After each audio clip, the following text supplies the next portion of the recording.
As usual గా 2 మాసాలకో 3 మాసాలకో ఒకసారి రావటం, తాడేపల్లి ప్యాలెస్ లో ప్రెస్ మీట్ పెట్టడం ఆనవాయితీగా జరుగుతుంది. నిన్న కూడా గొడ్డల పార్టీ అధ్యక్షుడు పాత్రికేయులు సమావేశాన్ని పెట్టారు. దాదాపుగా 2 గంటల 35 నిమిషాలు పెట్టాడు. మొదటి అక్షరం నుంచి చివరి అక్షరం వరకు మొత్తం నేను అబ్జర్వ్ చేశాను, ఏమి మాట్లాడుతున్నాడు అని చెప్పి.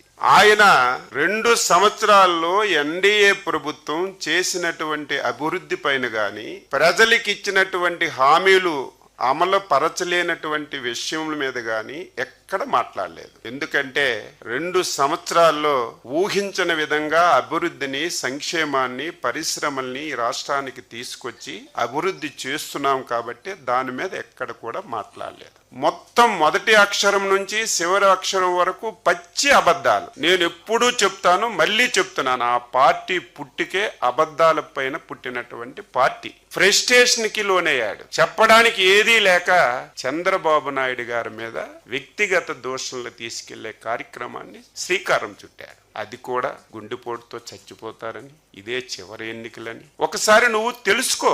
చంద్రబాబు నాయుడు గారు 76 సంవత్సరాల ఏజ్లో 26 సంవత్సరాల కుర్రవాడిలాగా పనిచేసి ఈ రాష్ట్రానికి, ఒక దేశానికి ఒక రోల్ మోడల్ గా పనిచేస్తున్నటువంటి వ్యక్తిని కనీసం ఒంగోని కొబ్బరికాయ కొట్టలేనటువంటి నువ్వు అటువంటి విమర్శలు చేస్తుంటే ఆశ్చర్యం కలుగుతుందని చెప్పి తెలియజేస్తున్నాను.